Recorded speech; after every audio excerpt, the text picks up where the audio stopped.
नमस्ते बच्चों।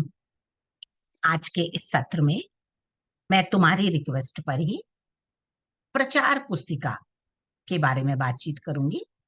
कुछ बच्चों ने मुझे लिखा कि प्रचार पुस्तिका बनाने में उन्हें विशेष रूप से दिक्कत महसूस हो रही है।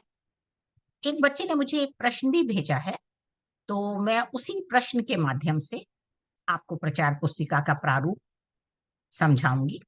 किस तरह से आप प्रश्न के अनुरूप अपने बिंदुओं को तैयार करेंगे, योजना बनाएंगे और फिर एक अच्छी प्रचार पुस्तिका तैयार करेंगे।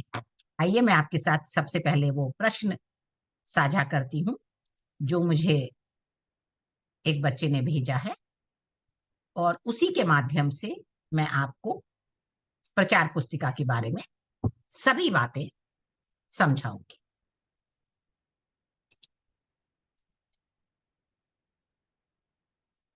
ये प्रश्न आप देख रहे हैं इस समय, ये मुझे प्रश्न भेजा है एक बच्चे ने।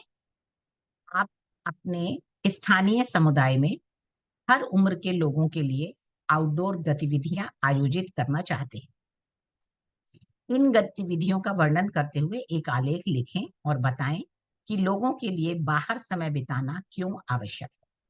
ठीक है बच्चों, ये मैंने आपको पहले भी कहा था कि आप जो भी प्रश्न आपको दिया गया है या जो भी 3 प्रश्नों में से आप प्रश्न चुनते हैं, उसको 2 से 3 बार जरूर पढ़ें और उसके बाद प्रश्न में इन वाक्यांशों को रेखांकित कर लें जिनको आपको अपने उत्तर में शामिल करना है।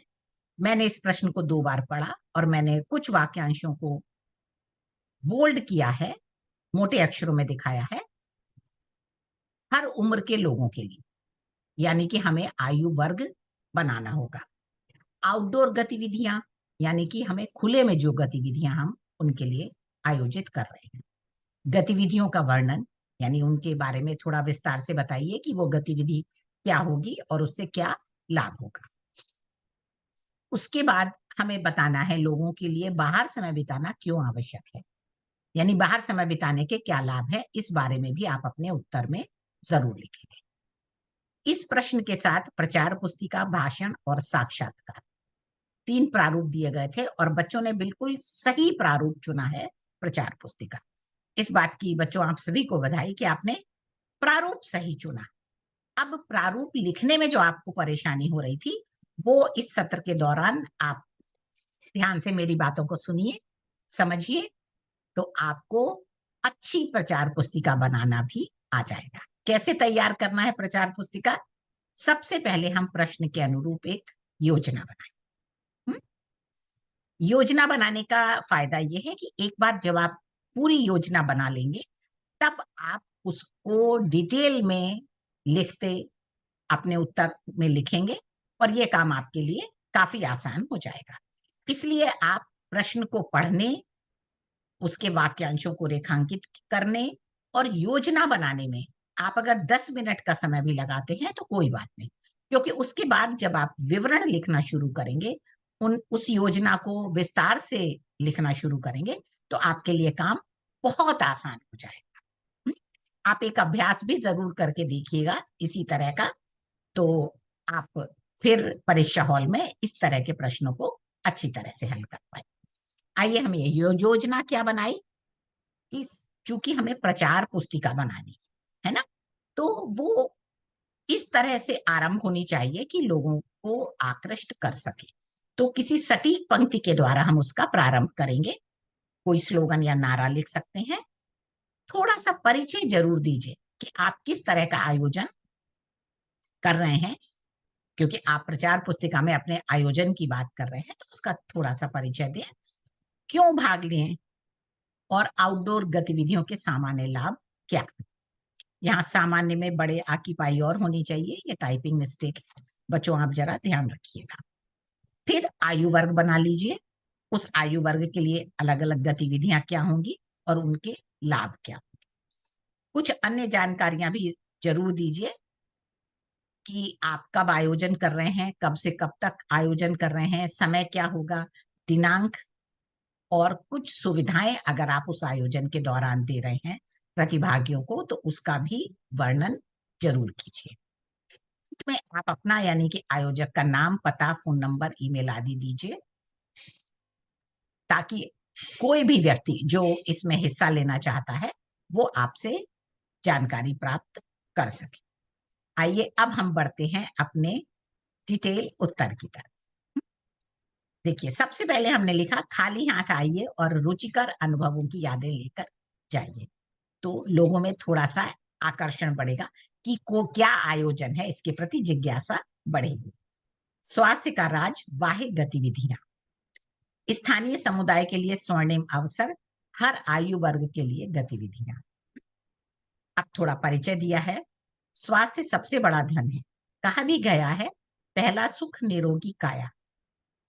हर उम्र के लोगों के लिए बेहतर स्वास्थ्य हेतु वाहिक गतिविधियां अनिवार्य हैं, ताकि प्रकृति के आनंद के साथ हमें विटामिन डी, मांसपेशीय व्यायाम, मनोरंजन और समूह में कार्य कर सामाजिकता व अन्य गुण, व्यवहार कुशलता और आनंद भी प्राप्त हो सके। आयु वर्ग बना लिए 6 से 12 वर्ष तक, 13 से 20 वर्ष, 21 से 40 वर्ष, 41 व इससे ऊपर का आयु वर्ग। ठीक है, सभी आयु वर्ग के लोग इसमें शामिल हो गए। विस्तृत जानकारी। वर्ग 1 6 से 12 वर्ष तक के बच्चों के लिए।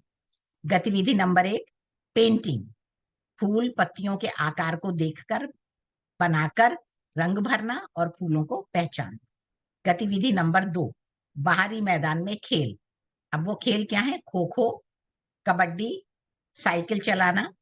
व्यक्तिगत रुचि के अनुसार किसी भी गतिविधि का चयन कर सकते हैं। अब इन गतिविधियों के लाभ। पहली गतिविधि के द्वारा बच्चों में कला के प्रति रुचि बढ़ेगी, मांसपेशियों का विकास और व्यायाम होगा, बच्चे फूलों के नाम जानेंगे और फूलों व पत्तियों के आकार, रंग, खुशबू के बारे में जानकारी प्राप्त करेंगे। विभिन्न खेलों के माध्यम से बच्चों को खुले प्राकृतिक वातावरण में विटामिन डी के साथ पर्याप्त शारीरिक व्यायाम मिलेगा, जो निश्चित रूप से स्वास्थ्य लाभ देगा। समूह में खेलते हुए बच्चों में सामाजिकता का भी विकास होगा। दूसरा वर्ग 13 से 20 वर्ष तक। गतिविधि नंबर 1 साइकिल चलाना, अकेले या अपने साथी के साथ। गतिविधि नंबर 2 रस्साकशी, 2 समूह बनाकर रस्सी को अपनी ओर खींचने का प्रयास करना। अब इसके लाभ।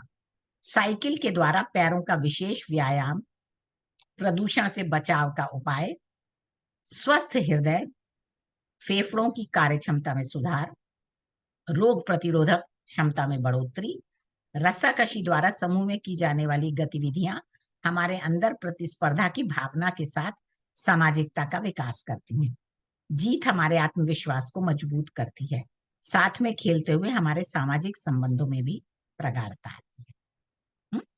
तीसरा वर्ग 21 से 40 वर्ष तक का। गतिविधि नंबर 1 2, 3, 4 अथवा 5 किलोमीटर की सैर या दौड़। सैर के अंत में स्वास्थ्यवर्धक पौष्टिक अल्पाहार की व्यवस्था। गतिविधि नंबर 2 योगाभ्यास, सामान्य आसन और क्रियाएं, ध्यान का अभ्यास। इसका क्या लाभ होगा? संपूर्ण शरीर का व्यायाम, हृदय के लिए बेहतर, श्वसन क्षमता में बढ़ोतरी, पैरों का व्यायाम, संपूर्ण शरीर में रक्त का बेहतर प्रवाह, दिल व फेफड़ों की कार्यक्षमता में सुधार, आंतरिक अंगों का व्यायाम, शारीरिक और मानसिक स्थिति में सुधार, पाचन तंत्र में तेजी, मानसिक शांति और तनाव से।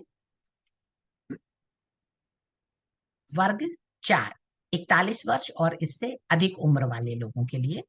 गतिविधि नंबर 1 हास्य गतिविधि। हास्य गतिविधि चुटकुला, कहानी, कोई छोटी कहानी या कोई घटना सुनाना।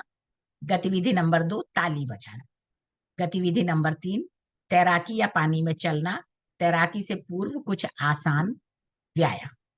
गतिविधि नंबर 4 सैर, धीमे और लगातार चलना या उल्टा चलना। लाभ, खुलकर हंसना मानसिक स्वास्थ्य के लिए शारीरिक अंगों पर भी सकारात्मक प्रभाव डालेगा। ताली बजाने का अभ्यास हमारी मांसपेशियों को सक्रिय करता है। तैरने की क्रिया हमारे शरीर के निचले अंगों को मजबूत बनाती है। पानी में किए जाने वाले व्यायाम कमर से नीचे के भाग को शक्तिवान बनाते हैं। सक्रियता बढ़ाती हैं। लगातार चलना, धीरे या तेज, संपूर्ण शरीर की सेहत के लिए रामबाण। ये हमने चारों वर्ग की गतिविधियों के बारे में और उनसे होने वाले लाभ के बारे में विस्तार से बता दिया। हम अंत में बात कर रहे हैं सामान्य लाभों की। बंद कमरों में लैपटॉप, मोबाइल की कैद से अपने आप को मुक्त कीजिए और खुले प्राकृतिक वातावरण में अपनी अपनी रुचि के अनुसार गतिविधियों में भाग लेकर स्वास्थ्य में सुधार पाएं। घर से बाहर खुली हवा में तरह तरह की गतिविधियां करना मनुष्य के मन मस्तिष्क दोनों को ही सेहतमंद बनाता है। बाहर निकलने से मनुष्य का मूड, सोच बदलती है। मित्रों से मिलकर मन प्रसन्न होता है और साथ ही गतिविधियों में हिस्सा लेकर शारीरिक व्यायाम के साथ सक्रियता भी बढ़ती है। अतः प्रत्येक व्यक्ति को घर के कामों के पश्चात अथवा प्रातःकाल कुछ समय बाह्य गतिविधियों में अवश्य बिताना चाहिए, ताकि मनोरंजन, आनंद और स्वास्थ्य लाभ भी प्राप्त हो सके। अंत में फिर एक अच्छे वाक्य के द्वारा, एक किसी स्लोगन या नारे के द्वारा आप इसका समापन करें। मनोरंजन के साथ खुशी और सेहत पाएं, गतिविधियों में शामिल होकर सक्रियता बढ़ाएं। नोट: कुछ विशेष बातों की जानकारी जो आपने अपनी योजना में भी शामिल किया है। हर एक वर्ग के साथ प्रशिक्षित प्रशिक्षक की सुविधा भी उपलब्ध है। अधिक जानकारी के लिए नीचे दिए गए नंबर पर संपर्क करें। आयुष अवस्थी फोन नंबर दिया है, ईमेल दिया है, और कुछ अन्य जानकारियों में विशेष प्रथम 10 सदस्यों के लिए कोई शुल्क नहीं। ये एक आकर्षण पैदा करेगा लोगों में कि आप जल्दी अपने आप नाम रजिस्टर कराएं, तो आपके लिए कोई शुल्क नहीं। अधिकतम प्रतिभागी संख्या 40, प्रतिभागी शुल्क ₹50 केवल। समय प्रातः 7:30 बजे से 9:30 बजे तक। अवधि 1 जून से 10 जून 2024। आज ही अपना नाम शीघ्र रजिस्टर करवा। ये हुई आपकी प्रचार पुस्तिका पूरे विवरण के साथ। मुझे पूरी उम्मीद है बच्चों, अब आपको प्रचार पुस्तिका के बारे में आपकी जो भी शंकाएं या जिज्ञासाएं या जो आपको लिखने में परेशानियां हो रही थी, वो अब दूर हो गई हूं। आज के लिए बेटा बस इतना ही। मैंने इसके साथ यहाँ नीचे 2 और लिंक दिए हैं जो IBDP B, HL या SL के विद्यार्थियों के लिए बहुत हेल्पफुल होंगे। ये पेपर 1 और 2 से संबंधित है। इन्हें भी आप देख सकते हैं और अपनी जिज्ञासाओं का निराकरण कर सकते हैं। आज के लिए बस इतना ही। अगली आपकी जो रिक्वेस्ट आई है उसे मैं अगले सत्र में जरूर पूरा करने की कोशिश करूंगी और शीघ्र ही पूरा करने की कोशिश करूंगी। तब तक के लिए नमस्ते।